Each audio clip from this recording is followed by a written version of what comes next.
Namo Narayanaya. Welcome back. Different view for you today. I thought I'd sit next to my sofa for a change versus the kitchen, which you're probably tired of seeing. Today we're in chapter 12 of Canto 4, and we are starting with verse 19. As soon as the symptoms of his liberation were manifest, he saw a very beautiful airplane coming down from the sky, as if the brilliant full moon were coming down, illuminating all the 10 directions. Dhruva Maharaja saw 2 very beautiful associates of Lord Vishnu in the plane. They had 4 hands and a blackish bodily luster. They were very youthful, and their eyes were just like reddish lotus flowers. They held clubs in their hands, and they were dressed in very attractive garments with helmets, and were decorated with necklaces, bracelets, and earrings. Dhruva Maharaja, seeing that these uncommon personalities were direct servants of the Supreme Personality of Godhead, immediately stood up. But, being puzzled in hastiness, he forgot how to receive them in a proper way. Therefore he simply offered obeisances with folded hands and chanted and glorified the holy names of the Lord. Dhruva was always absorbed in thinking of the lotus feet of Lord Krishna. His heart was full with Krishna.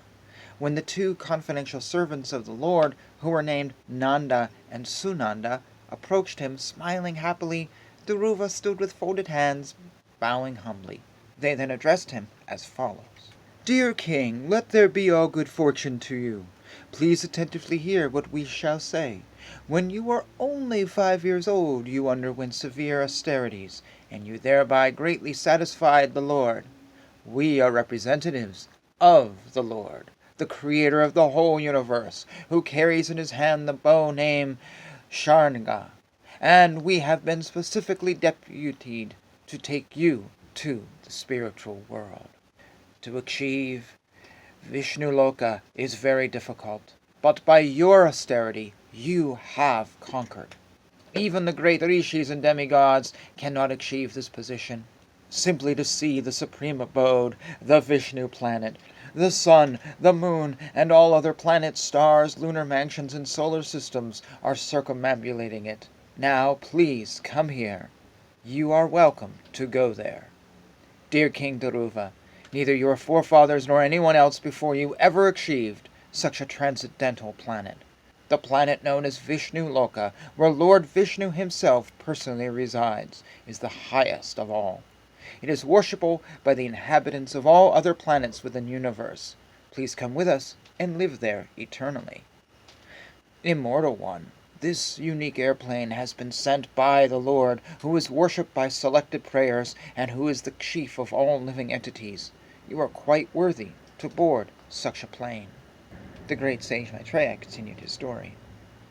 Dhruva Maharaja was very dear to the Lord. When he heard the sweet speeches of the Lord's chief associates in the Vaikuntha planet, he immediately took his sacred bath, dressed himself with suitable garments, and performed his daily spiritual duties. Thereafter he offered his respectful obeisances to the great sages present there, and accepted their blessings.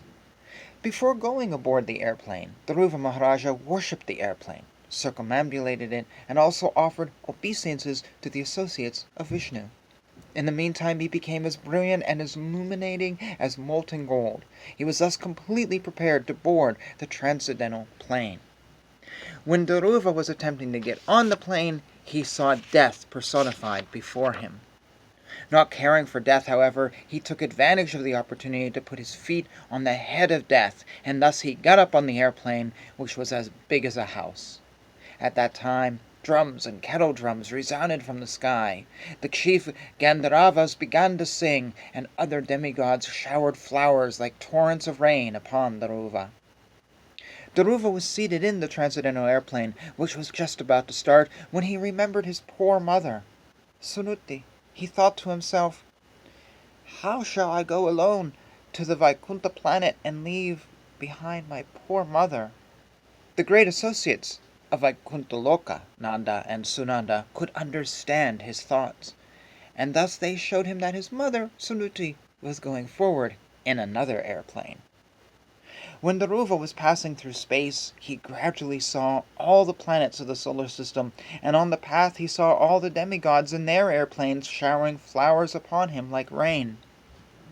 Dhruva thus surpassed the 7 planetary systems of the great sages who are known as Saptarsi. Beyond that region, he achieved the transcendental situation of permanent life in the planet where Lord Vishnu resides. The self-effulgent Vaikuntha planets, by whose illumination alone all the illuminating planets within the material world give off reflected light, cannot be reached by those who are not merciful to other living entities. Only persons who constantly engage in welfare activities for other living entities can reach the Vaikuntha planets. Persons who are peaceful, equiposed, cleansed and purified, and who know the art of pleasing all other living entities, keep friendship only with the devotees of the Lord. They alone can very easily achieve the perfection of going back home, back to Godhead. In this way, the fully Krishna-conscious Dhruva, the exalted son of Maharaja Uttanapada, attained the summit of the 3 statuses of planetary systems. As a herd of bulls circumambulates a central pole on their right side, all the luminaries within the universal sky unceasingly circumambulate the abode of Dhruva Maharaja with great force and speed. After observing the glories of him, the great sage Narada, playing his veena, went to the sacrificial arena of the Pratetas and very happily chanted the following verses. Simply by the influence of his spiritual advancement and powerful austerity, Dhruva Maharaja, the son of Suniti, who was devoted to her husband, acquired an exalted position not possible to attain even for the so-called Vedantists or strict followers of the Vedic principles, not to speak of ordinary humans. Just see how Dhruva Maharaja, aggrieved at the harsh words of his stepmother, went to the forest at the age of only 5, and under my direction underwent austerity.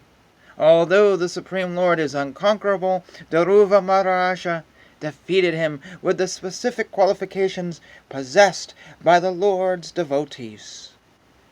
He attained an exalted position at the age of only 5, maybe 6 at the oldest, after undergoing austerity for 6 months.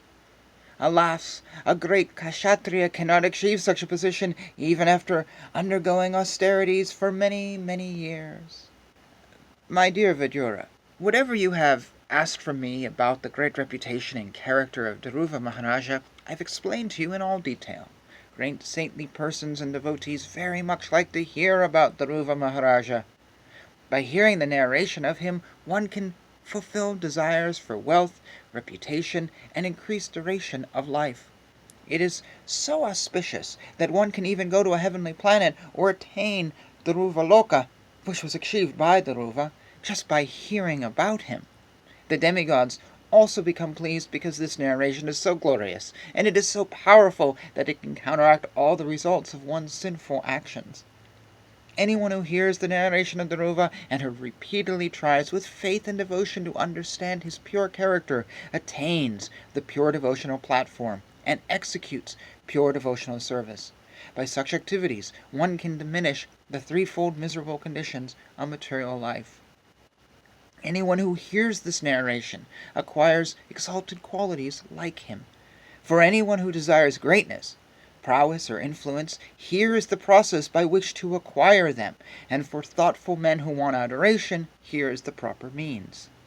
One should chant of the character and activities of Dhruva both in the morning and in the evening, with great attention and care, in a society of brahmanas or other twice-born persons. Persons who have completely taken shelter of the lotus feet of the Lord should recite this narration of Dhruva without taking remuneration.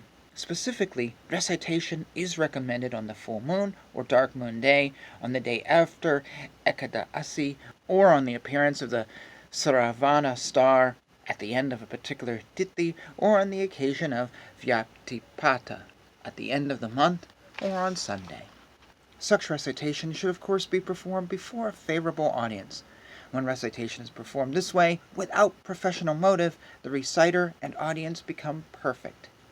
The narration of the Dhruva Maharaja is sublime knowledge for the attainment of immortality. Persons unaware of the absolute truth can be led to the path of truth.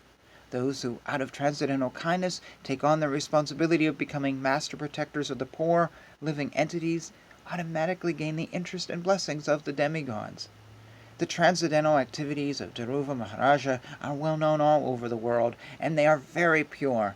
In the childhood, Dhruva rejected all kinds of toys and playthings, left the protection of his mother, and seriously took shelter of the Lord.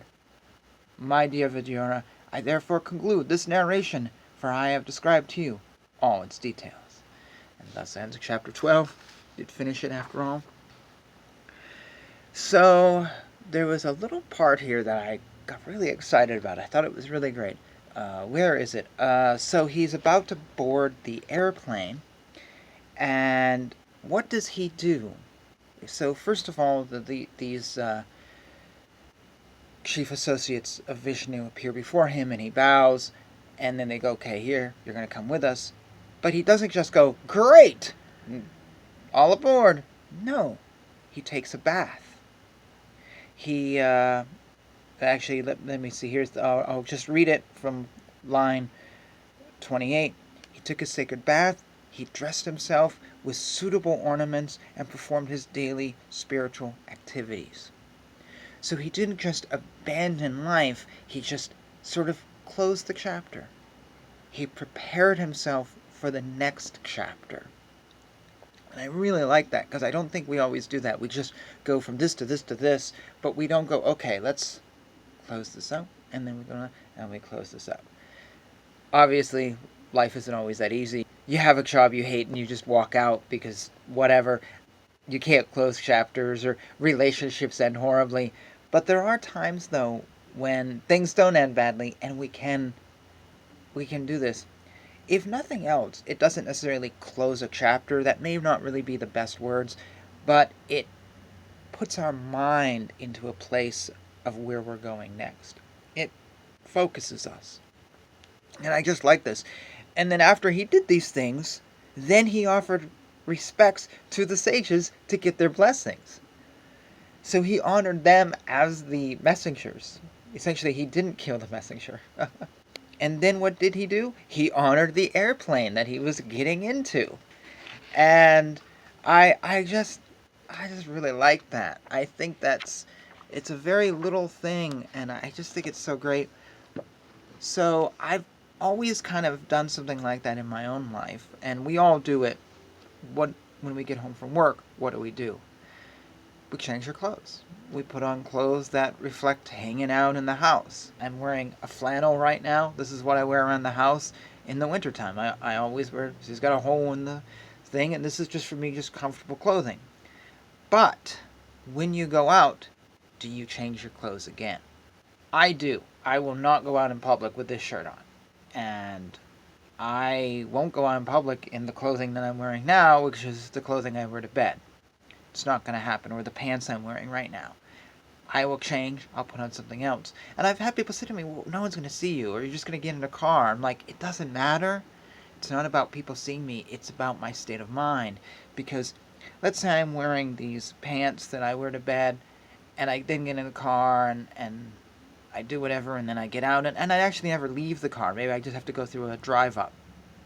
I'm always going to have this feeling of sort of like, well, I'm still lounging around my house. My attitude will not be, no, I'm in public, I'm in a public space dealing with public people. I've always had this in my life. It's just been something that, some thought I always had, where, you change your clothes, and they change your mind. And as I got older, I kind of understood a little bit more of some psychological game I was doing, but a lot of us just don't do this. We just rush. We don't take a moment. And I think it's really, really important to take this moment. It's in the book. It's being written right here that this great sage who went to the planet that nobody went to took a moment. I think that just is so profound. It's just that it's just so profound. Of all I read, it's just a little bit, but sometimes it's the little things that are, it's just the little things. You know what I mean. Anyways, thoughts, comments, if there's other things on this bit that you want to share, or talk about, or whatever, please, you know how to do that. All that good stuff that YouTube offers, or BitChute, or wherever you might be watching this. And as always, thank you for watching. Hare Krishna, Krishna Krishna, Hare Hare, Hare Rama, Rama Rama, Hare Hare.